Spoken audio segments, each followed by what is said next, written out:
Faleminderit shumë Erza për këto informacione, kënaqësi që u takuam edhe në këtë lidhje direkte, ndërsa ne tutje do të diskutojmë edhe më tej edhe në studio për gratë në komunikacion, gratë dhe automjetët në fakt, që është kjo ndërlidhje, po pastaj edhe respektin në komunikacion dhe tutje, bashkë me Mehrem Ebrahimin, që është shofere në trafikun urban. Tashma e kemi në studio. Hajde urnane.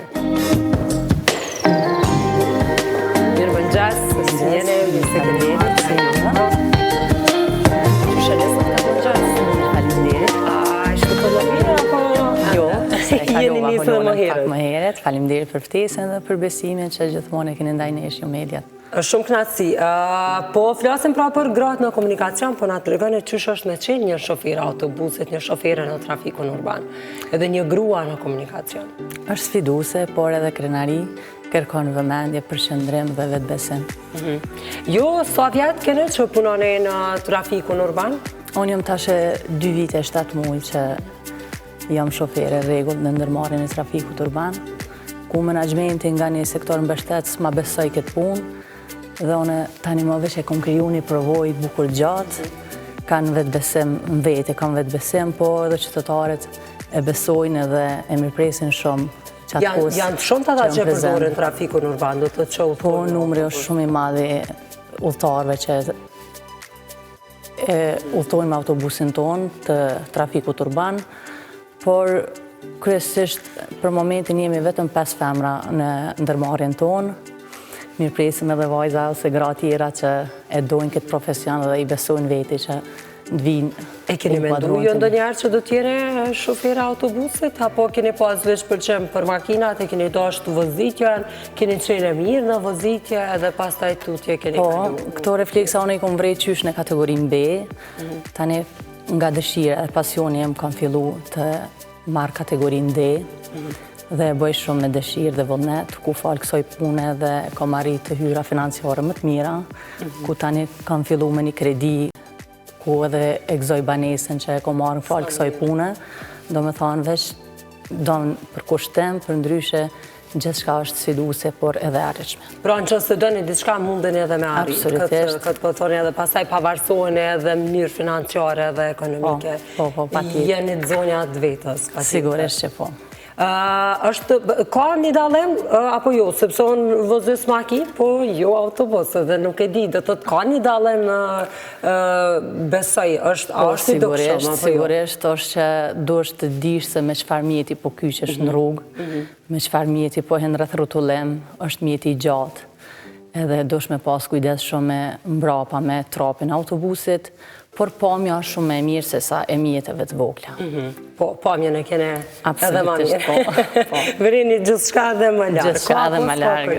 Gjithmonë duhesh të jesh i vetëdijshëm se me çfarë mjeti je duke kysh në rrugë, nga rruga dytësore ose që me çfarë mjeti je duke hinë rreth rrotullim. Po, dëgja një bisedën nuk kemi dashme e këthyn ndoshta si tabu, sepse nuk është më tabu, janë thyer këtu tabu për shumë vjetë me radhë, tash sa vjetë, megjithatë ka edhe prej atyre që ndoshta e mendojmë si më e çuditshme, ndoshta nuk u besojnë shumë shoferëve gra, munden me ndjenë ndonjë frikë diçka e tillë, çush kanë qenë, apo ka pas edhe më herët para gjykime.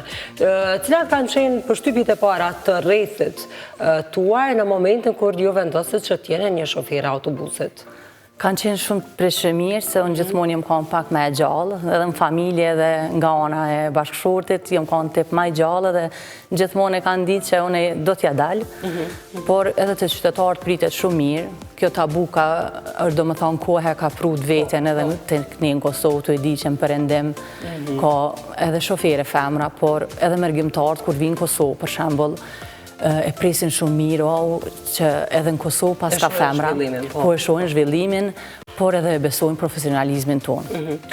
Po, në përëndim jemi mësu edhe ma tepër që t'i shkojmë patjetër. Atje konsiderohet si punë me letë, por në Kosovë është për shkak trafikut ndendur, është me vështirë të ngasësh. Absolutisht, po. Që kemi. Komunikacioni bjan me qenë këtu të lëvit në bazë të orare që ki, po? Është në kohë të saktuar gjatë shkuarje dhe kthimit të qytetarëve në punë, është kohë e caktuar ku komunikacioni është mbi ngarkesë, edhe ajo e vështirëson rrugën edhe kohën për mbrin e pikë që autobusit të kthehet prapë në vinë për me marrë dhe zbrit qytetarët. Sigurisht jo edhe keni përgjithësi edhe për me i që udhëtarët në destinacionin caktuar në kohë të caktuar, për në anën tjetër edhe të tjerët që ju presin në një kohë. Tash edhe me aplikacion e shohin patjetër gjithmonë edhe i shohin që gjithmonë bllokohen autobuset, zakonisht pjesës Bardhoshit i bjen nganjëherë me prit shumë për shkak se autobuset bllokohen në rrugë, nuk e kanë një korsi të veçantë që uroj edhe shpresoj që shumë shpejt do të bëhet kursia e veçantë e autobusit. Tu në Prishtinë ka fillu një iniciative t'illi, janë do disa kërsi,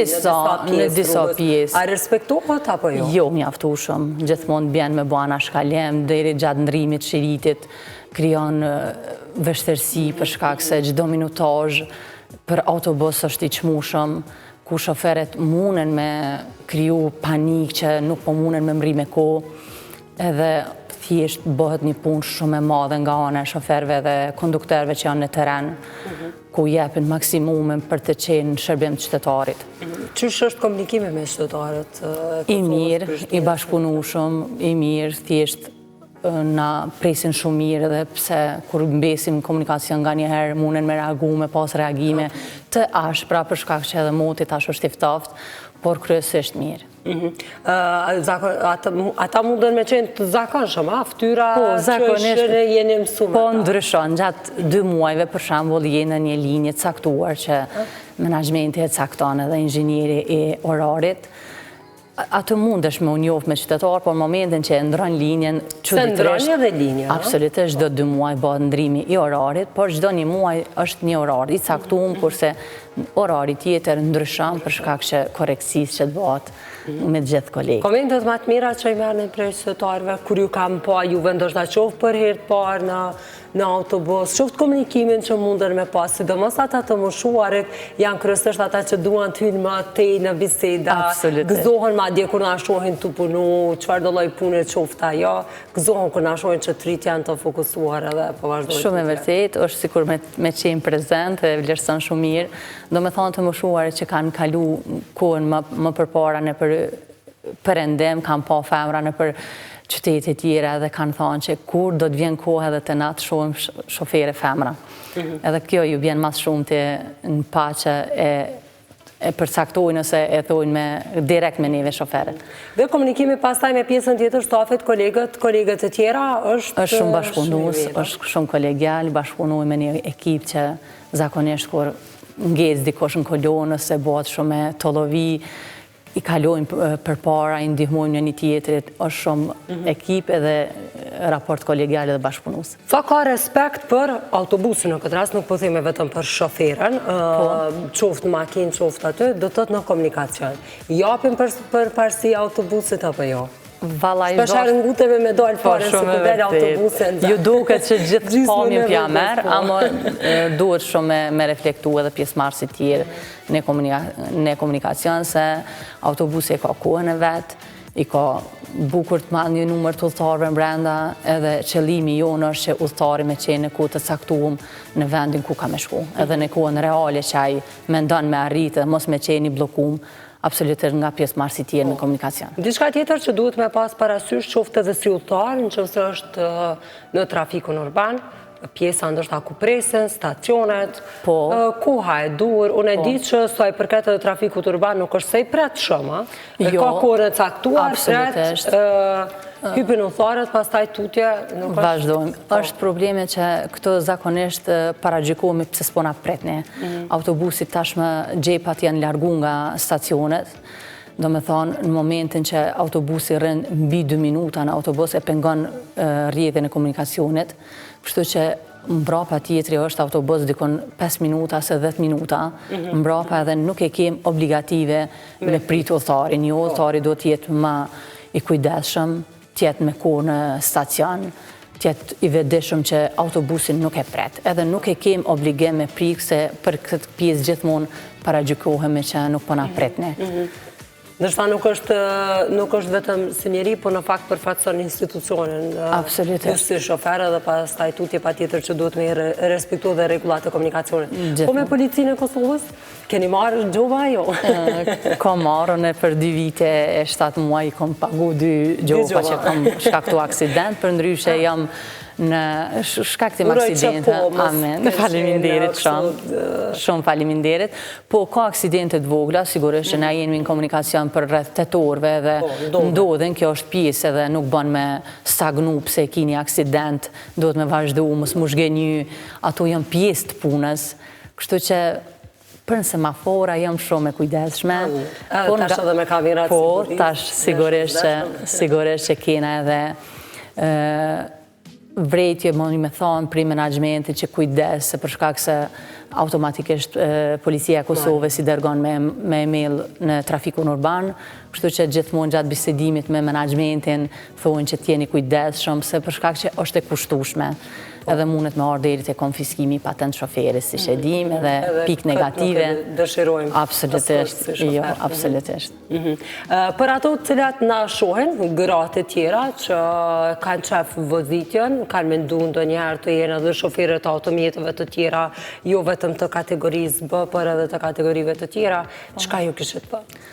Mos mundoj me vazhdu, kjo është pak me të lindune, është që përveç kategorisë D, ka dhe mjetë e tjera që janë me mjetë e bardhëse, si kategoritë mëdhaja, ka shumë femra që e gjejnë veten të çfarë do kategori ose të çfarë do pozite të punës që e vlerësojnë veten që ja dalin, ka shumë femra të zojat. Unë inkurajoj të gjitha që mos ndalen, le të vazhdojnë se janë zojat e vetes, kështu që pse mos me vazhdu për atë punë që e dëshiron edhe me e praktiku. Sot në çfarë orari jeni në pushim, jeni në orar të punës, do të shkoni? Unë për momentin jam pushim vjetor. Mirë shumë rehat. Kemi gjetë kohën. Po, faleminderit shumë edhe jam kanë shumë e qetë, do me thonë që nuk kam pas ngarkesë të punës, se tash është orari, koha është e ftoftë dhe është obligative që një 20 minuta me qenë ma herët në vendin e punës që autobusit të bëhet në inspektim të shoferit, shikohet me vajre këto edhe të dhezet autobusit për një 20 minuta. Gjitha këto, do të një pas parasysh. Edhe pse autobusit gjithmonë hen në pjesën mekanike, ku mekanik të bëjnë një punë shumë të madhe, sa jujnë të gjitha problemet mekanike, tu po gjithmonë me shiku sa është nëzemja në regull, edhe për me qenë... Po se qëtarë do të edhe është të nëzet në qëfëse është dimar, por edhe funksionon klima dhe është ma flat, ma ftohtë gjatë verës. Falë menagjimit që është në trafikun urban. Do më thonë, ndoshta na jena dore tret e autobusit shofer kondukter është menagjmenti që kujdesen për pjesën mekanike, që i përshëndes edhe i falenderoj për punën që e bojnë, se janë gjatë gjithë ndrimit natës qut edhe për diçka me ndodhë, për shembull në 5 mëngjesit janë të gatshëm me qenë atë prezent. Sa mirë, po pastaj ju e preferoni me udhëtu me trafik urban ose me ju vëzdit dikush tjetër?